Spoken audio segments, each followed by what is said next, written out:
What's happening, people? Welcome back to the Rambling Dad. Today, we're diving into a topic that's been making waves in the MMA world. Are the new UFC gloves causing more cuts? Let's get straight into it and find out.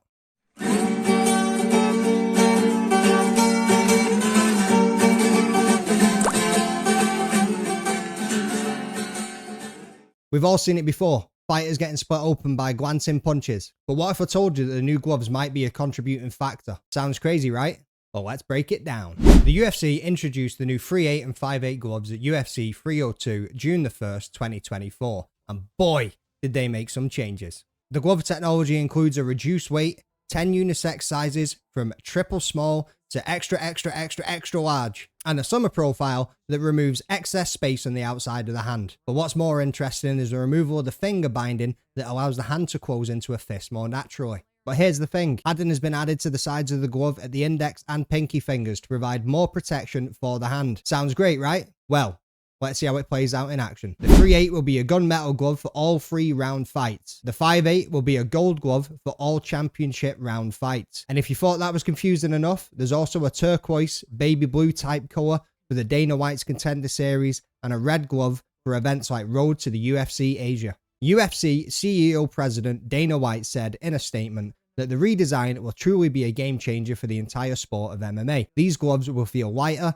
fit fighters' hands better, prevent injuries, and provide maximum flexibility during fights. But are they really living up to that promise? Let's take a look at some notable moments throughout history. But before we do, please make sure that you help the channel out, click the subscribe button, knock on that bell, give it a thumbs up, and let's get on with it. When UFC held its first event in November 1993, fighter Art Jimmerson competed with one bare hand and one boxing glove. And then came the fingerless gloves, introduced by Melton Bowen at UFC 4 in 1994, which later became mandatory for all fighters at UFC 14 in 1997. And remember those standout cuts from the old gloves? Lawler versus Rory McDonald, Overeem versus Rosenstrike, Rodriguez versus Chidi, I ain't even attempting to say that last name, Nick Diaz versus Gomi, Lesnar versus Kane, and Sanchez versus BJ Penn. Those are just a few examples of fighters that have been cut by gloves. But since the introduction of the new gloves, we've seen some noticeable cuts as well. Aldana's been a victim of the 3/8 gloves, and most recently we've seen Roundtree become a victim of the 5/8 gloves. And to add on top of that, again in the 3/8 gloves, Daniel Pineda can be added to that list. Another talking point is that the new gloves were meant to reduce eye pokes, but from what we're seeing now, that doesn't seem to be the case. Even on their debut at UFC 302, multiple fighters ended up with fingers in their eyes, with 3 of them happening in a single bout. And one thing that didn't happen on the debut, however, was a single finish.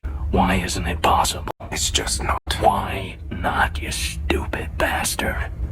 There wasn't a KO or a TKO on the night. The new glove was designed and engineered by Vicus RDI and features an advanced padding system called the Vicious Foam Stack. This is supposed to absorb and distribute the impact more effectively than traditional foam. But is it really making a difference? This leads us to another question. Are the new gloves causing a decrease in knockout finishes? The tides do seem to be turning on this now, so it may have just been a coincidence. But it was a question that was asked by a lot of people and even considered by Dana White himself. So while the new gloves are a contributing factor, they may not be the sole cause of the cuts themselves. It's clear that there are many other factors in play here. In conclusion, the debate is on. Are the new UFC gloves causing more cuts? What do you think, folks? Let me know in the comments below. As always, thanks for watching. Don't forget to like, subscribe, share this video, and make sure you comment below what you think of these new gloves. Up until next time, people, keep your guard up and protect yourself at all times. Peace. What's going on, people? Arnold Allen here. Make sure you subscribe to the Rambling Dad podcast. Keep up to date with all his MMA content, fight breakdowns, interviews, and all that stuff. Give him a follow, give him a subscription, and yeah. Get over there.